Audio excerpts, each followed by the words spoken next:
Welcome to the Complete Ethical Hacking course.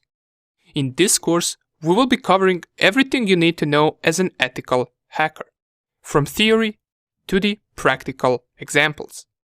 We will start with basics first, and the further we go in the course, the more intermediate and advanced stuff we will cover. Knowing theory and practicing different attack methods that we will learn will eventually make you a master in ethical hacking. But wait a second.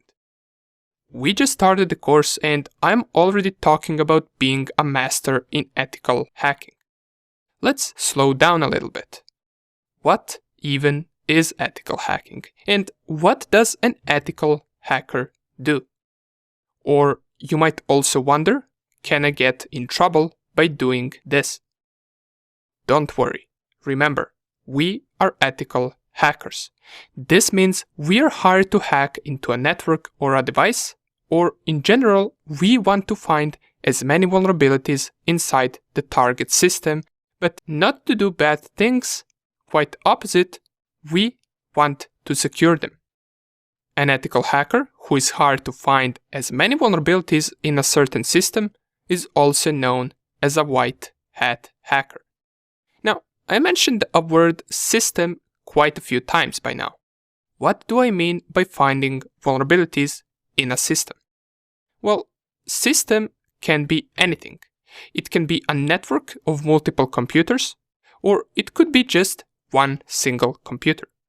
It could also be some company's server that they keep their important data on. We could also be targeting a web page or a website.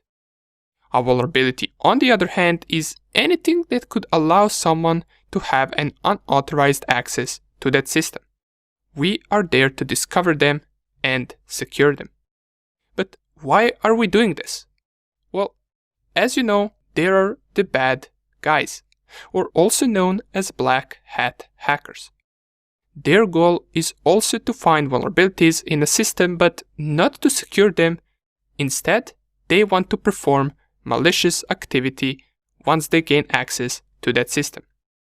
That is the difference between a white hat hacker and a black hat hacker. A white hat hacker is there to find vulnerability, notify the person that hired him, and let him know of a possible unauthorized access. You can think of us as a cyber police. We are there to protect. A black hat hacker, on the other hand, is there to perform malicious activity such as stealing your data. They could also try to steal your online money. They could install a virus or a keylogger on your PC and track everything that you do. They can go as far as doing something like stealing your identity. However, the methods white hat and black hat hackers use can be quite similar.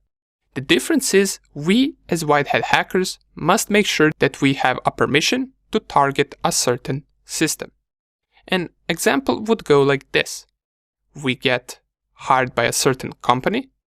That company could have a website, different networks with computers inside the building where, for example, employees work. It could also have large servers and databases holding important company data. And as we already know, our goal is to make sure that data is secured from cyber attacks, that also employees and their machines are also in a secure network, and that website doesn't have any bugs that could present a threat to that company. How do we do all of this? Well, we do it by attacking the company. We act as a black hat hacker would, but with a different goal. Okay, but here we come to another problem. You might be wondering, well, how am I going to learn this? Or how am I going to practice this? I just said that we need a permission to attack any system, right? Well, don't worry. We will simulate all of these targets with the help of our home devices, and also with the help of virtual machines. It will be exactly the same, just this way you won't be breaking any law while you practice, since the targets that you will attack will be yours. Okay, more about virtual machines later.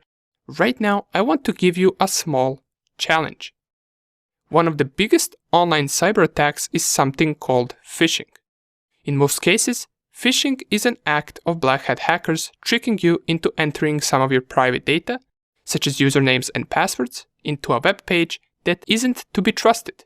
This is one of the ways how they steal online accounts. Let me show you. Here I have two Twitter login pages. One of these two that you can see right here is a fake login page, and the other one is real. Let's take a quick look at them. So let's take a look at the first one. Here it is. And if we take a look at the second one, they appear to be exactly the same, right? Have you figured out which one is real and which one is fake? The first one that we saw is the fake login page, while the second one right here is real one.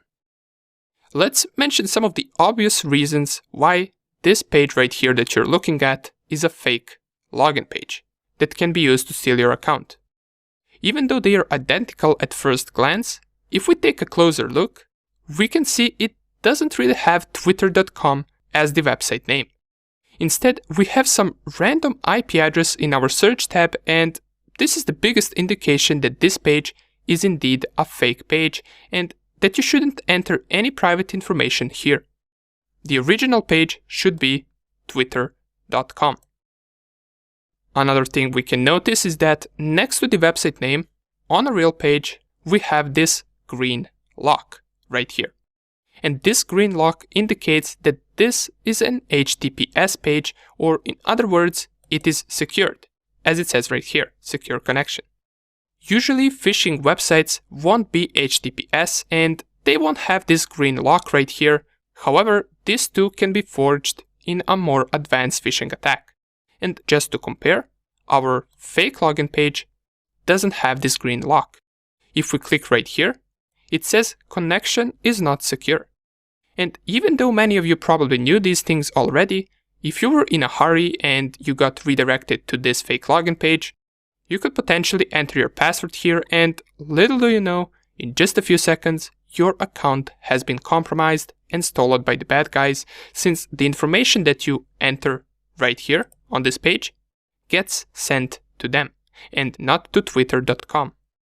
But don't worry if you aren't familiar with these type of attacks. Throughout the course, we will learn not only how to secure ourselves from these attacks and how these attacks work, but also we will learn how to perform the attacks themselves. And by the way, we also have a Discord channel where we answer your questions, so if you haven't already, feel free to come and join us in Discord, since that is where we notify everyone about any new course updates that will come out, and that is also where you can reach out to us in case you run into any problem during the course. Nonetheless, I welcome you once again, and let's get straight into the course.